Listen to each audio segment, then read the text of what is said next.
I had a faculty meeting today, and in fact, I'll have faculty meetings every other Thursday. So, at any rate, all right. So we're going to get going. Are there any questions before I get started? Okay, sorry, yeah, go for it. What's your favorite color?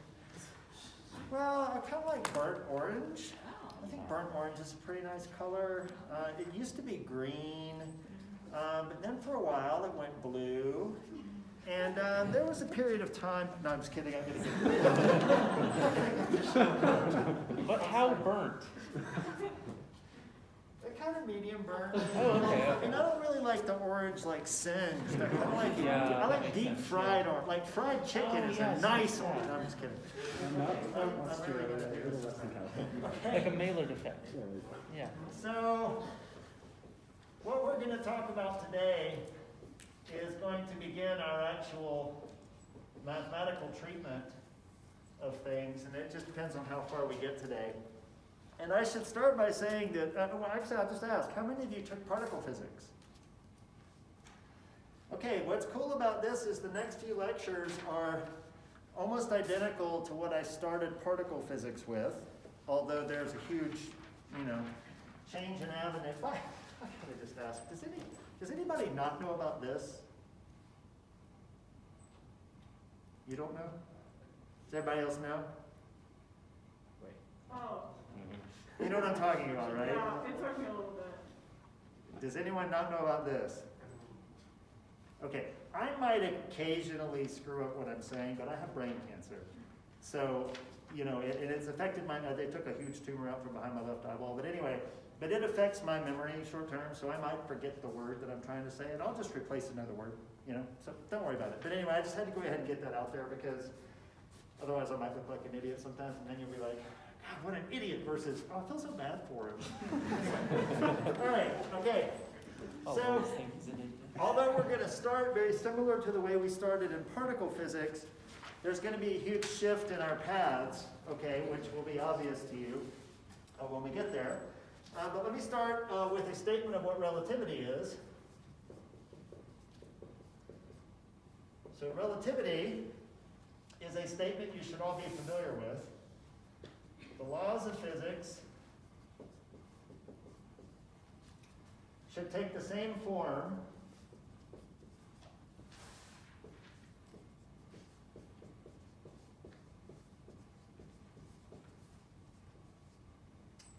to all observers in inertial frames.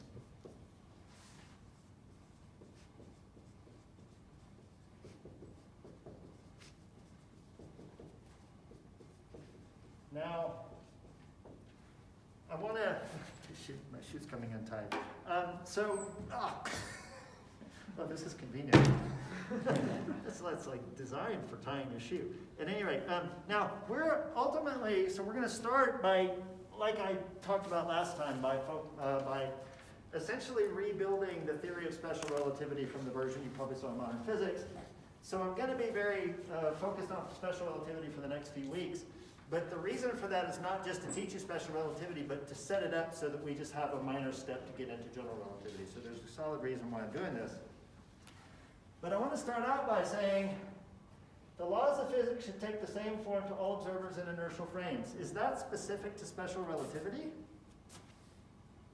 No, that's actually true in Galilean relativity too, okay, which is the basic relativity argument underlying Newtonian mechanics. So this is not specifically the backbone of special relativity or anything like that. Now, there are also symmetries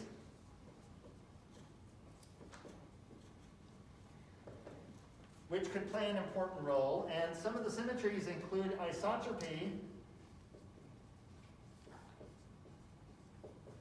of space.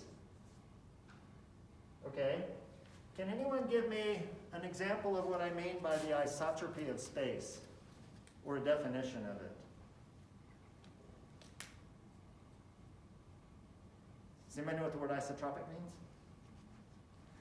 So if I stand here, and I'm deep in the, so none of these symmetries are going to hold in this room because, this isn't a symmetric situation. So we're talking about going into deep space where we're not near any planets or anything.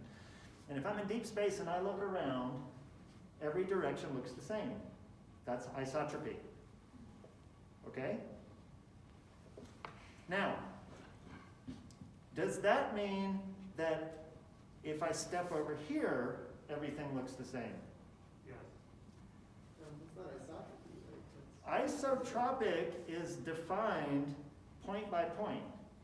So for example, if I were in a spherical universe that had an edge, but I was at the very center of it, if I looked around, everything would look the same. It would appear isotropic from the center of that spherical universe. However, if I move away from the center of the sphere, and I'm closer to this wall than that wall, suddenly looking around, it looks different in different directions. But don't you have a new isotropy then? Say it again? Don't you have a new isotropy of your new space? Well, when I say isotropic, what I mean is in all directions it looks identical, which would not be the case if I moved away from the center of a spherically symmetric universe. Because if I looked in that direction, I would see the wall of the universe that's maybe 10 meters from me, but if I look that way, the other wall of the universe is 12 meters away from me. And so it doesn't look the same if I look that way versus that way. Yes? Is that a statement about rotations of like a frame?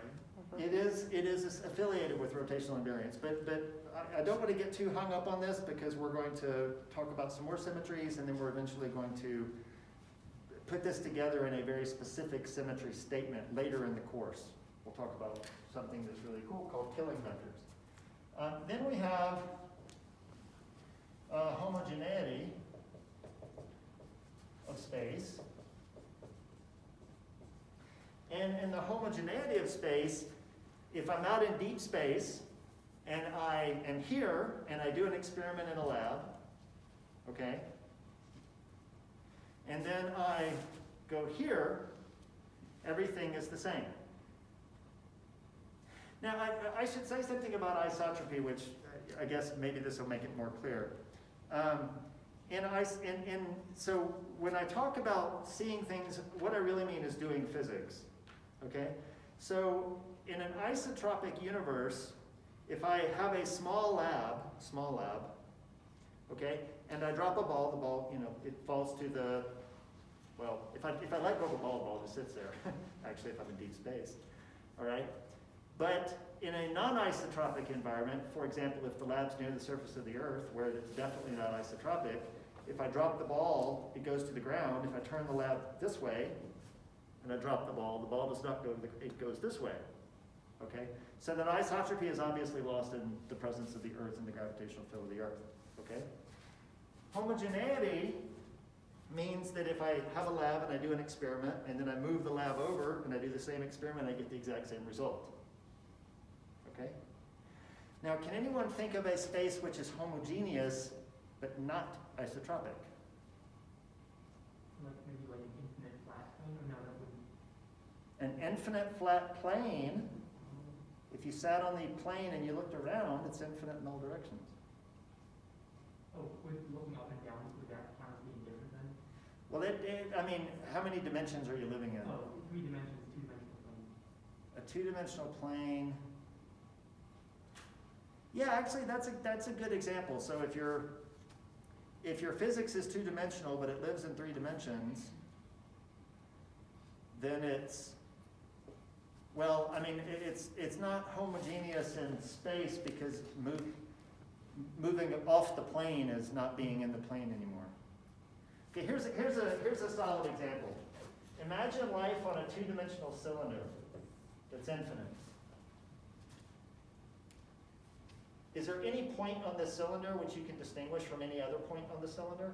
If this is an infinitely long cylinder. No, but is it isotropic? No, because if you look this way, you see infinity. If you look this way, you see a circle. Okay? We also have homogeneity of time.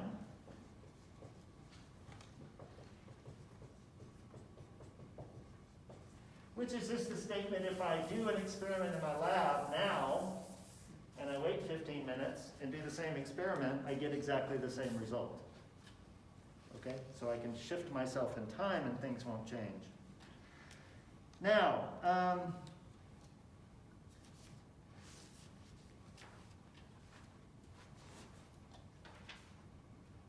can do now is we can say, what makes special relativity different from Galilean relativity?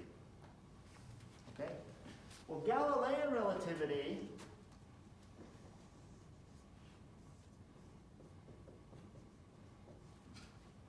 is built on the idea of absolute time. Okay?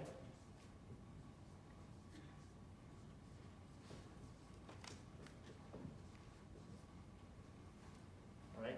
That is, if I drop a ball and it travels, you know, a certain number of feet, or if, no, let me think. Here's a good one. If I take a particle that should only live a certain amount of time, okay, then I should measure the lifetime of that thing to be the same no matter where I do it, when I do it, how I do it, or anything. Okay? Time is absolute. If you say it took me 5 seconds, I have to agree that it took me 5 seconds in whatever we're observing. Okay? Time is just absolute. However, for Einstein,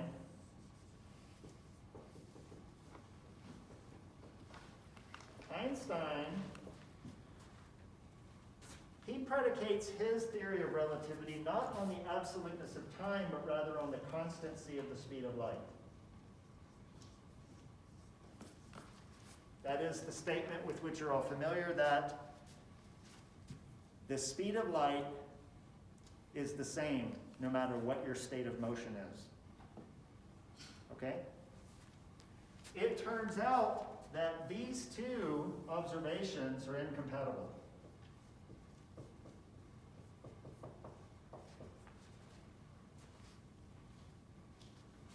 It turns out that there is no way that you can have a theory or a framework with a constancy of the speed of light and have the notion of absolute time. They're simply incompatible. All right? Now, you should all be familiar with the fact that if you have absolute time, then there's no way that the speed of light can be constant, because one of the things that you're very familiar with is the velocity addition formula here. Right? V prime is equal to v plus u. And you can add any u to that you want, and there's no limit to it. So in particular, if something is moving with the speed c, in another reference frame it's moving with a different speed, because you just add u to c. All right? Now, before I go any further, I want to ask a question. So you remember last time I talked about frameworks versus theories, how frameworks are just sort of, they're the pictures of motion that's allowed and the space-time and so forth, and a theory is taking that and putting particular forces into it, all right? Now remember how I said that special relativity was a framework and not a theory? Well, special relativity seems to be born on the back of that number. Is that number associated with the theory? What is C? God, I can't wait till I have my deck of cards.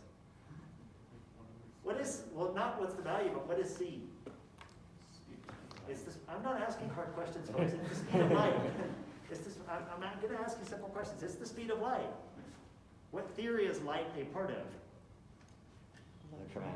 Electromagnetism. If I am trying to do special relativity without referencing a theory, why the hell do I get to reference C? Can anyone explain this to me? Is the speed of light incredibly critical for the definition of the theory of special, or the framework of special relativity? Just matters that it exists, that there's a limit. It doesn't really matter what the limit is.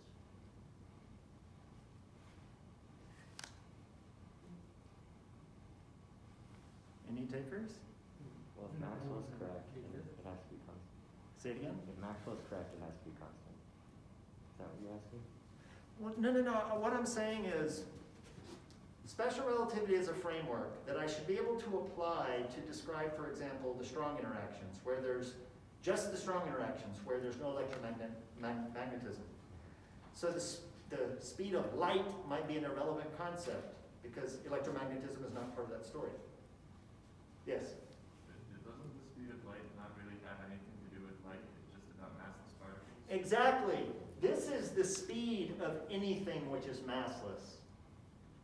It's just light is the most obvious one. The photon is massless.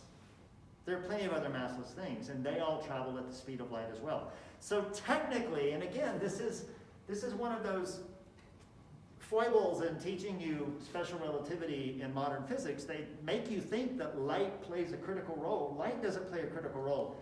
Masslessness plays a critical role because massless things all travel at the same speed.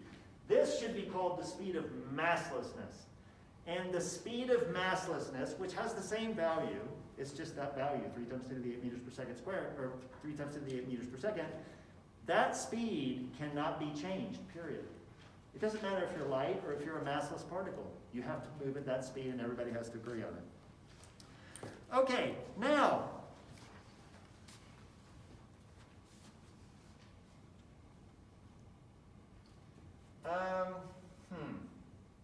so both of these theories work, at least in principle, with the isotropy of space, the homogeneity of space, and the homogeneity of time.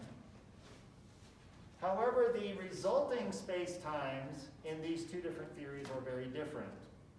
This one I'm not even going to tell you now, because it turns out that the space-time underlying this is actually rather complicated. The space-time underlying this is incredibly simple. This space enjoys the homogeneity and isotropy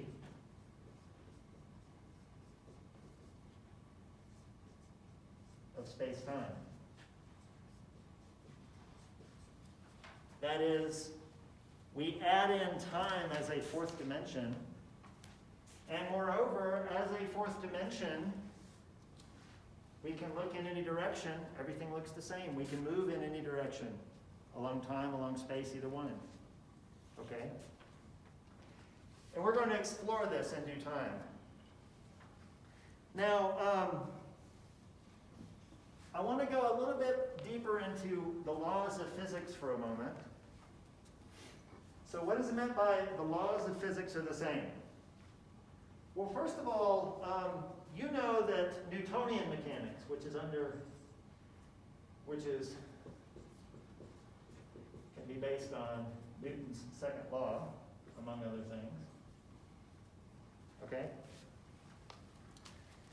This law is not sufficient to describe the observations of an accelerating observer, right? Although accelerating observers, we should have some mode of physics that they can use to describe whatever it is they're observing. So what we're going to do is we're going to take an action S, which is basically an integral over a Lagrangian, and I'm not going to specify what I'm integrating with respect to because that's actually going to change. But we can take the action as the definition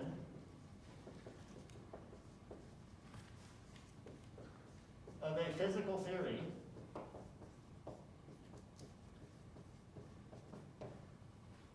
okay? And then when we want to talk about symmetries, and this is symmetries in general, not specifically space-time symmetries, symmetries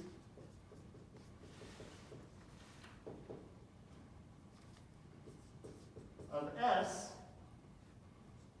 carry S into S prime, which is the same as S. Okay? So essentially, if we define our theory by an action S, and we want to say this theory has a symmetry, what we can do is we can take the action, we can do the transformation that we're talking about, and the action should remain the same. Okay? Now I say that to you because one of the things you know you can get from S is the equations of motion. You know, through the Euler-Lagrange equations, if you're dealing with particles, or the field theoretic version of that, if you want to do field theory, it doesn't matter. If the action is invariant, does that mean that the equations of motion are invariant? What do you think?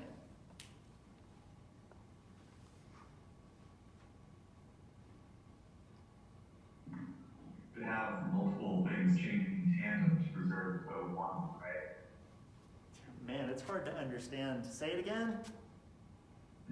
You could have multiple quantities changing in tandem to preserve x, right? You can definitely do that, and we're going to get to that in a moment. But right now, I'm asking the question, if the action is invariant, what can you say about the equations of motion? This is going to be something that we're going to use critically throughout this course. Are the equations of motion themselves invariant? Seems likely.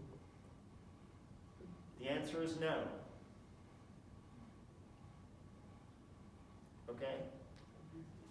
Go for it. I'm new to like hearing about actions and stuff, so could you quickly go over what that entails, like the actions? What the action entails? Yeah, yeah. Okay, the action, so if I'm dealing with a free particle, then the Lagrangian of the free particle is basically the kinetic energy. And if I want to put it in the presence of some potentials, like some electromagnetic potential, then I can add in the electromagnetic potential, okay? And then the action is the integral of L dt. And then what we can do is we can say if the derivative of the action with respect to the degree of freedom, so in this case the degree of freedom might be the position x, okay? If this is 0, then this describes the classical motion of the particle, okay?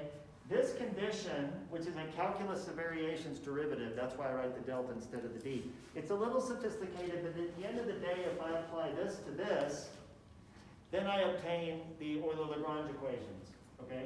So we all know the Euler-Lagrange equations? Okay, all right, I won't write this down. So that's what I mean by action. So what I'm saying is, if the action is invariant, the equations of motion are not invariant themselves. Rather, they are what we call covariant. The difference here is something I've had to explain to physics professors. So I understand if you are kind of like, what? Covariant? What this is? Covariance simply means the following. Covariance means I'm going to have an equation. A is equal to B. Covariance means if I do the transformation, which was a symmetry of S, if I do it to the left side, the right side transforms in exactly the same way. So if I do the transformation on the left by, say, multiplying by matrix M, I do the same thing on the right. That's what covariance means. And we're going to use that critically throughout this course. This doesn't mean that it's invariant, because this could be a new A, and this could be a new B. All right? But they're still equal to each other, because I did the same transformation on each side. That's covariance. However, S, if I do the transformation, S goes back to the exact same form I started with. That's invariance. Okay? All right. So, sorry, Yes. Based on that, is that kind of saying that for the S's, does that mean that the Lagrangian would change somehow then? I'm just Okay. No. That's a really good question. That's a really good question. So let me actually erase this for a moment and just focus on this thing. This is a free particle Lagrangian, 1/2 mv squared. Okay? This is rotationally invariant, because it's built out of the speed squared. If I had written it as 1/2 mv, that's crap, but if I wrote that, then this would not be rotationally invariant. But I know if I have an object which is moving with a velocity, and I square that velocity, that's basically the speed squared. That doesn't care what rotation I do to it. Okay? So that's, and then since I'm just integrating that with respect to time, the invariance of L also means that S is invariant. So the symmetries, you can usually associate the symmetry of S with the symmetry of L. There's just some interesting topological points where you can't do that, but we're not even going to count those. Okay, thank you. Okay, other questions? Is it the operator that gets dubbed as covariant or A and B itself? It's the equation. Well, actually, you could say it's the equation. I mean, you could say it's the equation. Okay, so some equations. Because, for example, this is why, so you actually use this when you do physics all the time, right? You never say that a scalar is equal to a vector.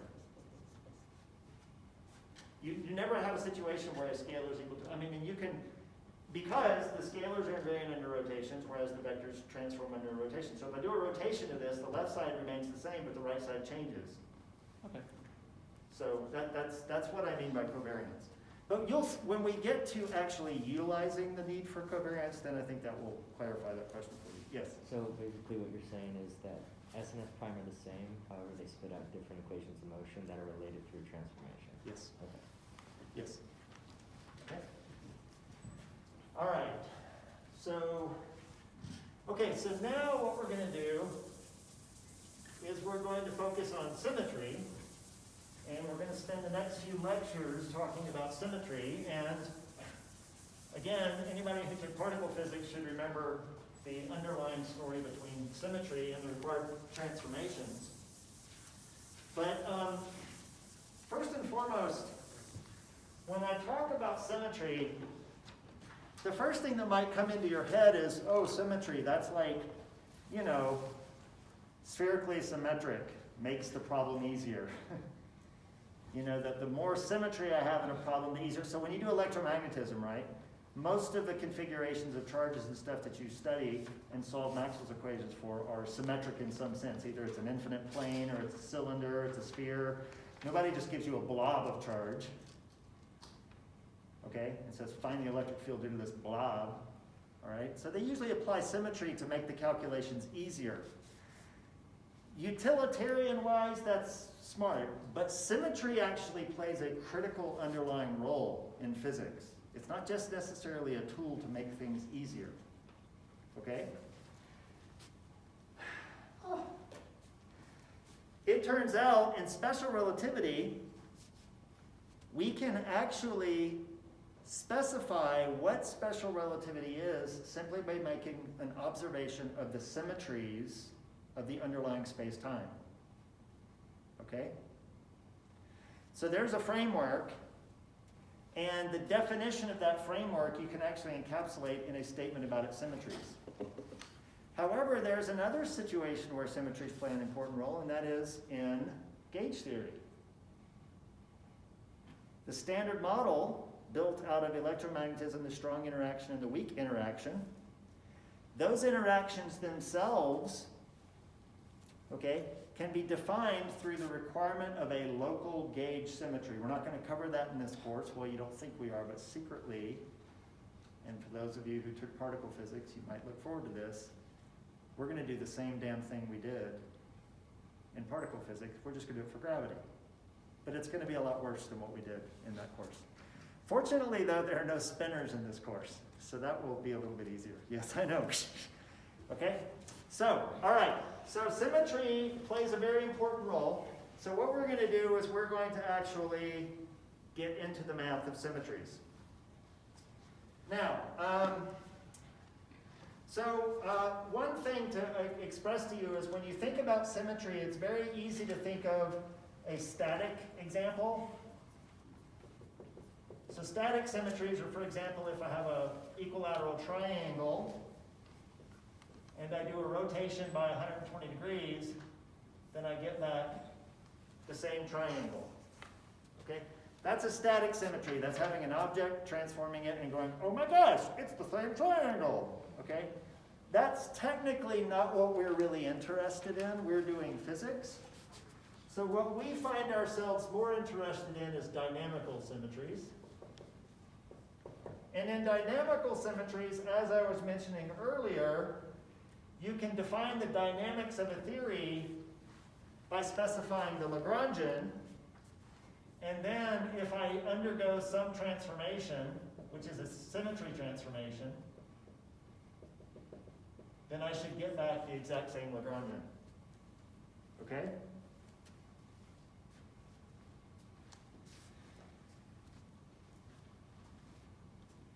Oh my gosh, there's so much writing on this page. Okay, so to begin our study of symmetries, one of the things that we have to understand is that we want to transform things. We want to do a transformation, and then specifying, oh, this is a symmetry, means that whatever we're transforming comes back to itself. But before you even get into the realm of symmetry, let's talk about transformations. Okay? Because if you think about it, if something is symmetric, you might have this sense that if I do the transformation on it, I get back exactly what I start. So doing a transformation on something that's symmetric is like doing nothing, right? I mean, if I start out with something and I transform it and I get back the same thing, I'm doing nothing, right? Well, no, because I can build an invariant out of things that do transform.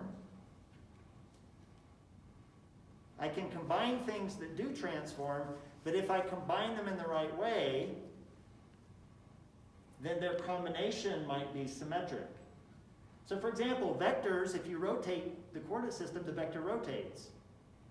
If I take two vectors and do their dot product, then that forms an invariant. That's why 1/2 mv squared was an invariant under rotations. Okay. Okay?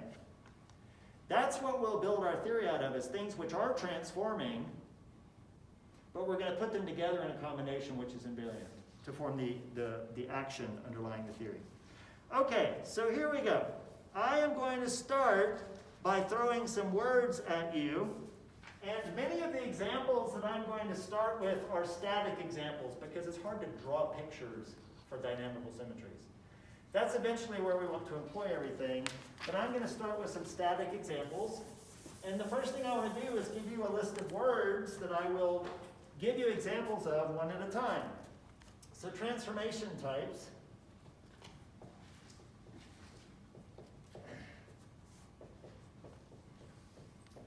Include the following. The word global, the word local, the word discrete, the word continuous, the word finite, the word infinite, the word compact, the word non-compact, the word space-time, or internal, and space-time. Okay? These are just a bunch of words which can apply or describe transformations. So let me give you an example of each and every one. Okay? So we'll start with global versus local. And again, this is a concept which I can easily employ in dynamics. I can take the Lagrangian and insist that it be invariant under a global transformation or invariant under a local transformation, okay? But I'm just going to give you the static examples because these are much easier to process.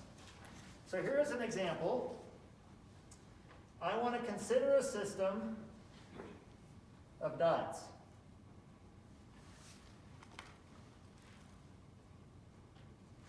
Okay? And now what I want to do is I want to do a global transformation of taking those dots and moving them. So moving the dots globally means taking all of them and moving them to a new position. Is this system symmetric under this transformation? Heck yeah, this is symmetric. Okay? So this is global. Now I want to do it locally.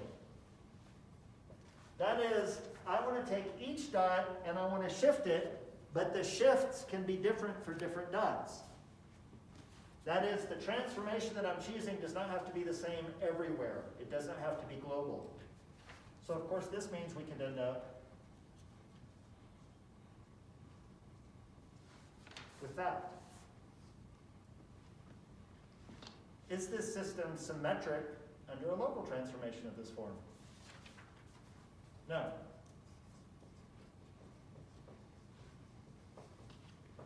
Now this might get you bummed out because you might think, well, what the hell is going to be locally invariant? Let me give you an example. Consider now your system to be 4 circles.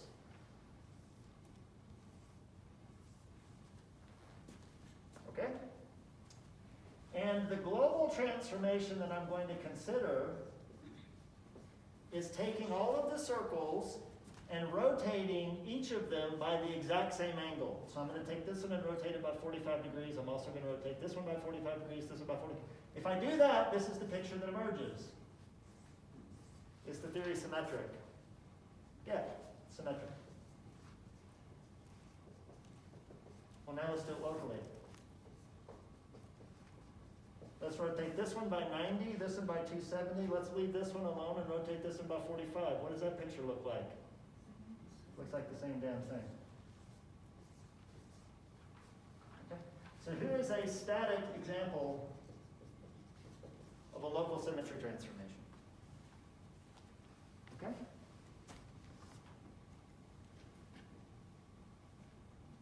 Now, one thing to note is that if a theory is invariant under local symmetries,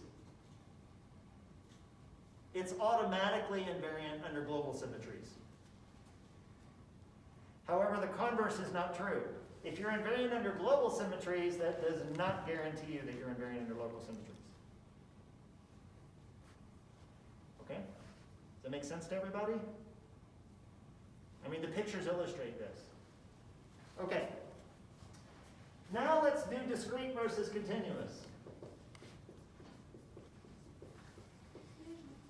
Sure, go ahead. If I make transformation and then look at the system in a different reference frame and see it's the same, doesn't that count as symmetry? Sorry, it's so hard to talk through these masks and hear through these ears. I said if I make a transformation and then look at the system in a different reference frame and see it's the same, does that count as symmetry? Is that a symmetry? Does that count as a symmetric transformation? Yes. Because if the law that you're looking at is the same in a different inertial frame, then the law is covariant, but that means that it comes from an invariant Lagrangian. Does that make sense? Okay. So let me, and we're gonna work. So I'm gonna start with these static theories, just to get all these definitions down, and then we'll move into the dynamics, and that's where like being in different frames is going to play more of a crucial role. Okay? So give me time and I might clarify the answer to that question. So let me start with discrete. And in this case, there's finite or infinite. And here's some examples of discrete transformation. So for example, we might consider taking a triangle and rotating it so that the triangle comes back to itself. This is finite because it's got 3 elements. It's got the identity, that's doing nothing. It's got R120 and R240. It's got 3 elements. Okay. I'm talking about rotating the triangle, bringing corners into corners, because that gives me the exact same picture I started with. Okay? Let's instead now consider a system of points which goes to infinity in either direction. Okay? And then I want to consider a translation to the right or the left by the spacing between the points. So this might be a T1. If I take this point and shift it here, and shift every point two spots over, this picture looks the same. Basically, I'm saying if I take the whole thing and I move it 1 interval over, it looks the same. If I move it 2 intervals over, it looks the same. If I move it 3 intervals back, it looks the same. How many transformations are there? There's an infinite number, okay? So this is an infinite set.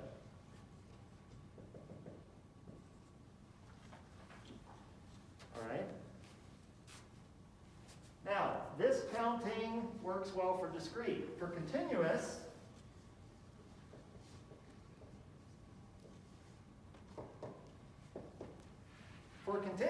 we instead have the counting of compact versus non-compact.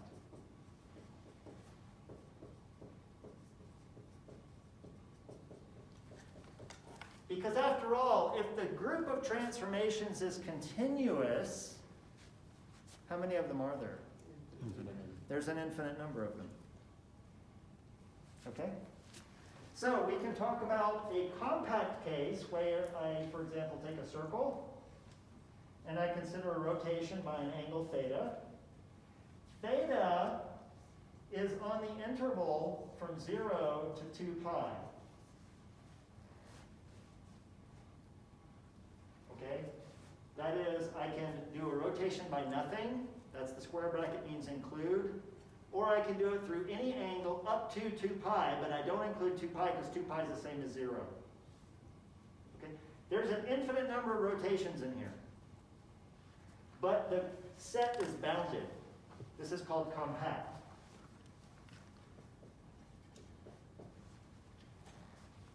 This identification is going to be important because a lot of the symmetries that we're going to talk about in this class are continuous symmetries.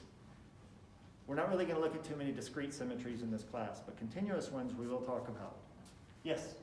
Just a question. So it's compact, but you're saying that there's a limited number between 0 and 2 pi of rotations. No. There's an infinite number of them. It's like asking how many numbers are there between 0 and 2 pi. There's an infinite number. Yeah. Okay? That's exactly what it is. On the other hand, I can take a straight line which goes to infinity on one end and minus infinity on the other. And I can consider shifting it.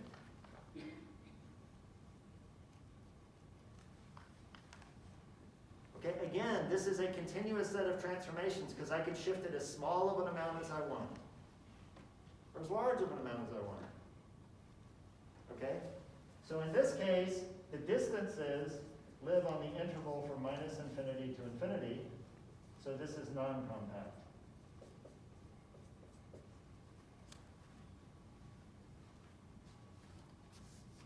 All right? So imagine you have an infinite number of transformations, but if that set of transformations is bounded, we call it compact. If it's unbounded, it's non-compact. And by the way, I could, for example, start this at 0. This is just a definition. But if the other end goes to infinity, then it's also non-compact. For it to be bounded, it's got to be bound at both ends. For it to be non-compact, you can just let one end go. Or you can let both ends go. Okay? Holy cow, we got all the way through this one. So now we just got to talk about these two. Okay? So internal, well, let's start with space-time. If we coordinatize space-time, so if I coordinatize space-time, or space, we'll just say space for now. Well, I'll coordinatize space-time. There we go. Okay? If I do a transformation which requires me to redefine my coordinates, that is a space-time transformation. This is in contrast to a transformation which doesn't do anything to space-time. Rather, it changes internal degrees of freedom. Now, unfortunately, you've only encountered this, most of you have only encountered this in one context, and that is the gauge symmetry of electromagnetism. Okay? But if you do a gauge transformation in electromagnetism, you don't touch the space-time. But you're doing a transformation. And it's actually a symmetry of the theory. Okay? So if you're doing a transformation which doesn't touch space-time, then we call that an internal transformation. Okay? And again, those internal transformations are the kinds of transformations whose symmetries underlie the forces in the standard model. Okay? but we're not going to talk about that much in this class. Okay, are there any questions before we push on? All right. Please tell me. Oh man. Okay, all right, so I will probably go 10 minutes over to make up for the 10 minutes that I missed. If you have to leave, that's fine. If you have to sign off, that's fine. You can always watch the video that I post on YouTube of the entire lecture, and you can get that link from the course website. Okay? Or you can go back and look at those videos if you need to review something. Or you can go back and watch those videos if you want to see me from like 2 years ago doing the same thing. At any rate. All right, now I'm done drawing pictures. Now it's time to get down and dirty with the math. And many of you sitting there thinking about transformations know exactly where I'm going to go. I'm going to go to what? Say it again? Group theory. Yes, I'm going to talk about groups. Okay? In particular, I'm going to talk about groups and representations. Okay? And again, we're going to see this mathematics underlie our definition of special relativity, which is going to be a bit more sophisticated than what you saw in modern physics, but it's going to be the perfect structure that will allow us to generalize it to general relativity. Anybody get nervous about what I just said? Generalize it to general. Wait a minute, hold on. I thought generalization. I thought general relativity was a generalization of Newtonian gravity. You have to follow this story very carefully. So, let's talk about what a group is. A group G is a collection of transformations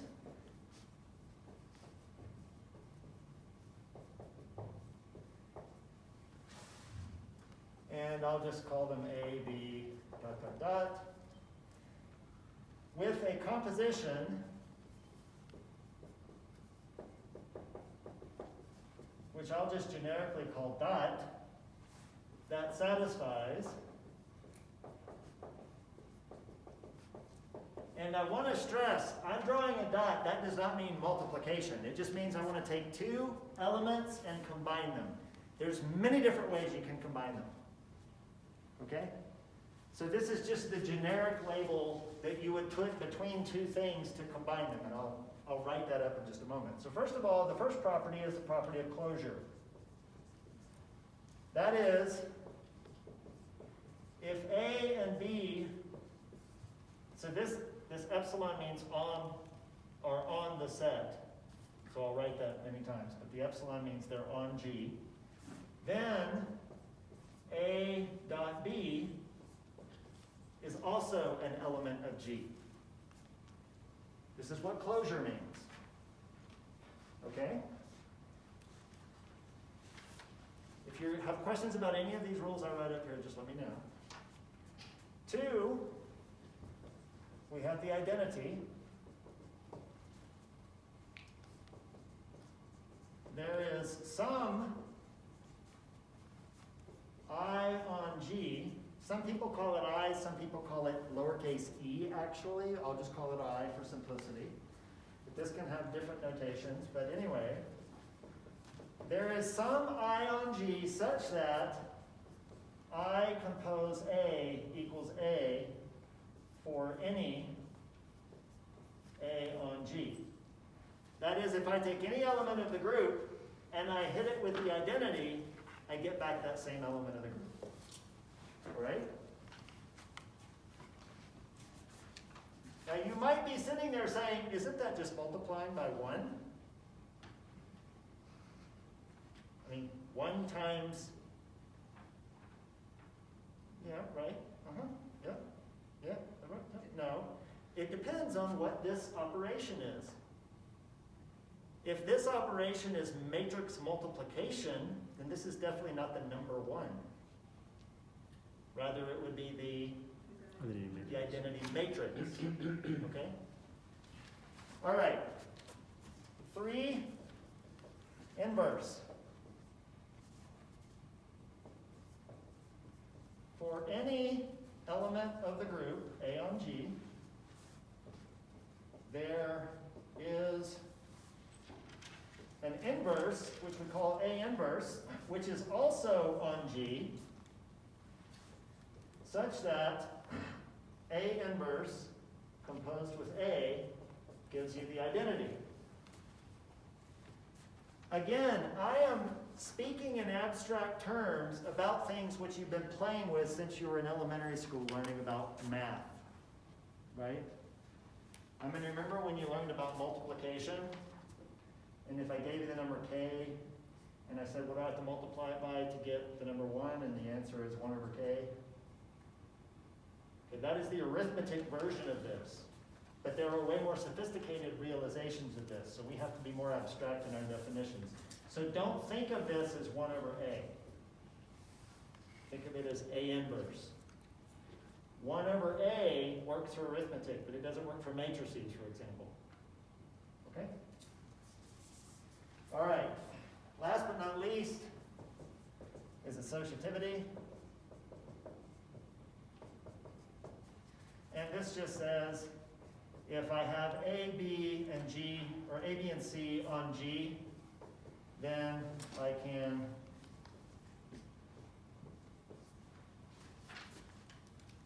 do any combination prior to the other combination. Okay, so this is the statement of associativity. If I'm going to combine them all to get some element, it doesn't matter which two I do first. All right? Most of the things that you work with are associative. It's very rare that you find things which are non-associative, although they do exist. Okay? Now you'll notice something which is present in arithmetic, but it's not part of these rules. I do not say that A dot B is equal to B dot A. I don't require that.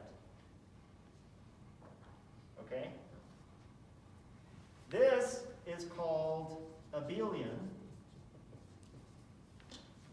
And while the abelian property holds for multiplication of numbers, it does not always hold. What's the classic example of non-abelian? Matrix multiplication, right? And it turns out that most groups are non-abelian. Most of them are non-abelian. So we won't assume this. Don't play around with that. Unless I say it's an abelian group, then you can do that. Okay. All right, so last but not least, if we take a subset of the elements, so if my set is A, B, C, D, and of course I can include the identity because I know the identity is an element, I could maybe take a subset of these, say C, D, and I, and this subset can form a subgroup if this set satisfies all of these conditions. Make sense? Yes? Is there any distinction between a subgroup and a group? Or is Oh it my just- gosh, that's so hard to hear. Say it again? Oh, is there any distinction between a subgroup and a group? Is there any distinction? Yeah, is a subgroup just right as a group? Sorry, say it again? Is a subgroup just the same thing as the group? Just like, you just call a subgroup to distinguish it? Well, no. So, so this is a group. Okay. This is a subgroup of a larger group. There are groups which are not subgroups of any larger group. Okay? So, for example, E8. But don't worry, I will try and define what E8 means. It means exceptional group. But don't worry about it. But at any rate, so yes, the subgroups are groups themselves, so we don't have to call them subgroups. But if we appreciate them as smaller sets of larger groups, then we call them subgroups. But you're right. But what's important is the observation. Is there any way that forms a subgroup? No. No, because the subgroup has to include the identity. Okay? What if I have that A inverse is equal to B and C inverse is equal to D, then is A, C, and I a subgroup? No, because the inverse of A is not included, and it has to be in order for this to be a subgroup. See what I'm saying? Okay. All right. Gosh. Okay, so we can obviously specify a group, but actually, it's funny, in math, they talk about groups, and you can take a course in abstract algebra, which largely focuses on groups. Physicists talk about representations. Because in truth, we write down Lagrangians, and we consider transformations, but everything we put into the Lagrangian, we have to specify how it transforms under the group of transformations. And how things transform under the transformations is the representations. Okay, so let me dig into this to make it clear what I mean by representations.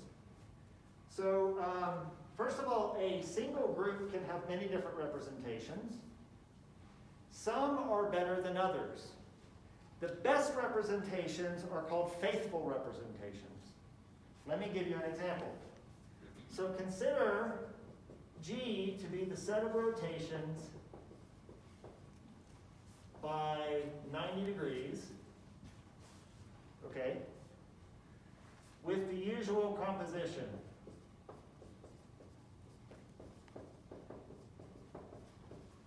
That is, I add the angles. So I can do a rotation by 90, I can do a rotation by 180, I can do, okay? So that's the set of transformations. And now let's consider a couple of, or a few representations. So I'm going to start with the representation R1, and I can actually draw an example of this. So my example here is going to be a square where I label each corner. I know my square is a little rectangulish, forgive me. I'm not feeling particularly symmetric today. Okay? We know that a 90-degree rotation carries the corners back into the corners. But since we labeled the corners, okay, the square itself is going to look the same, but the labels will be mixed up. So this means that I can identify these transformations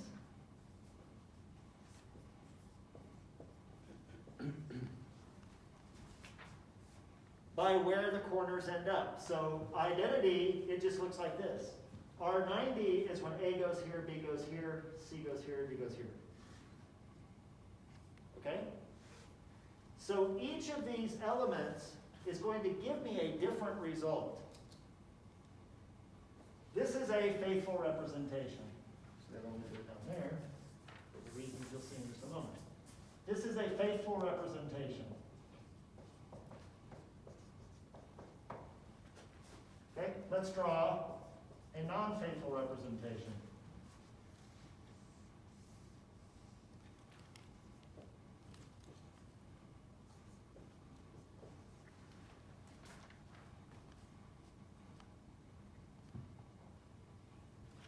Can you use this representation to illustrate all four elements distinctly?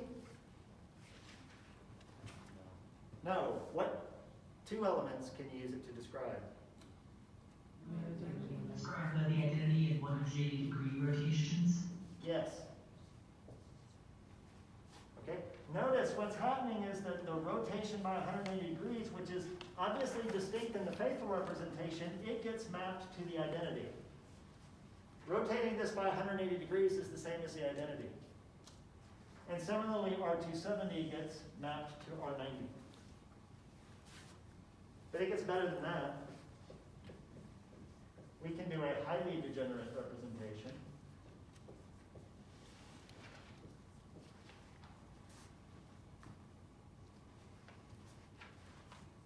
How many elements are distinct here? The identity, that's it. Where again, we're finding that these get mapped to the identity.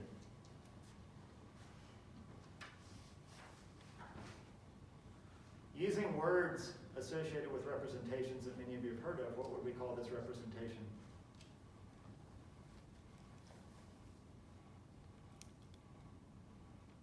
I do a rotation on it, it doesn't change anything. The trivial answer.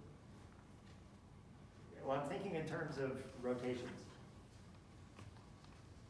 The The trivial representation? The what?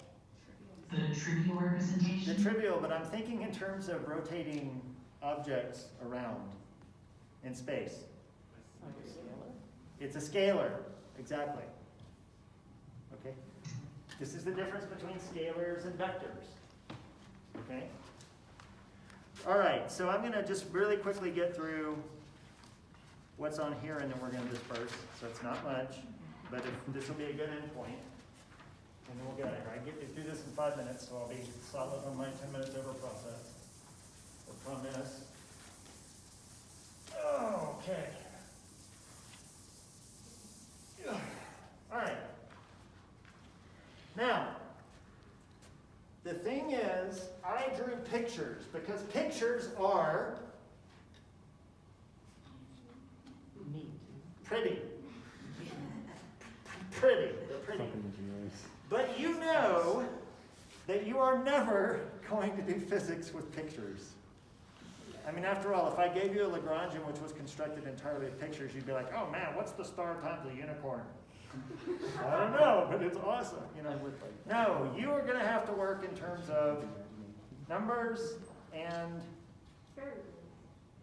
variables and Others. matrices. Okay? It turns out that, and this is something which the people who took graduate math physics methods should remember, any transformation satisfying a certain set of parameters can always be represented by a matrix transformation. Okay? So let's do it. I've got that example over there. Here's what I'm going to do.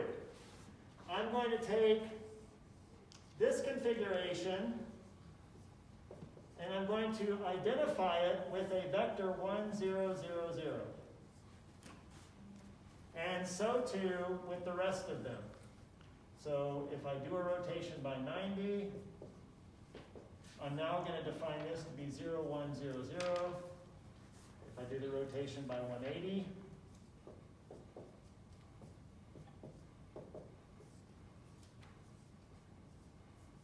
and finally, last but not least, if I do the rotation by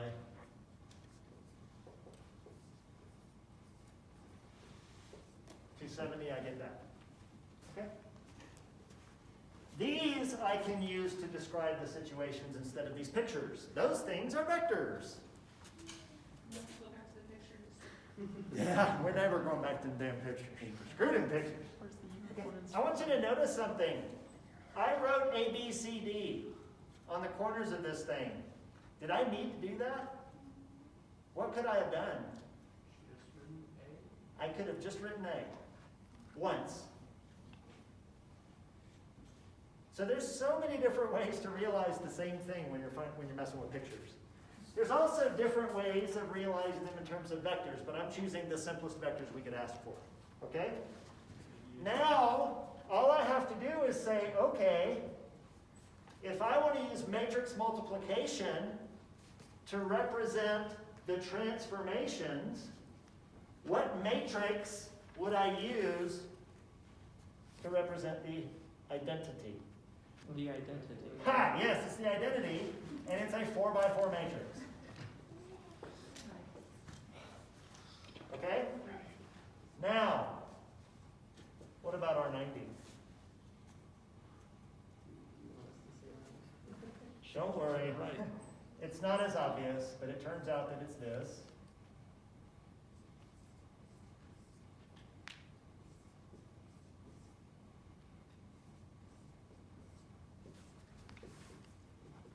R180.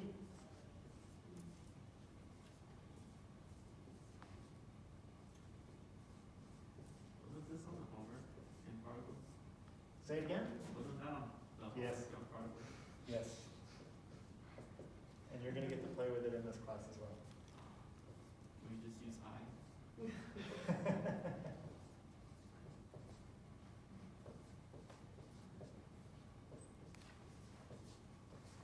Okay? Now, all I want to point out to you is that these matrices, as weird as they look, they capture all of the information that is important for these transformations. For example, without doing matrix multiplication in your head, What is R90 times R90? It's R180. What's R90 times 180? It's R270. You can do the matrix multiplication and you'll find it out. Okay. What's R90 to the 100th power? I'll let you figure it out, but you don't have to multiply it times itself 100 times. Okay, I'm just saying these matrices and matrix multiplication as the operation capture all of the information that's defined here, but the information here is way easier to manipulate. Okay? All right, I'll just end with this final question. Is this group abelian or non-abelian?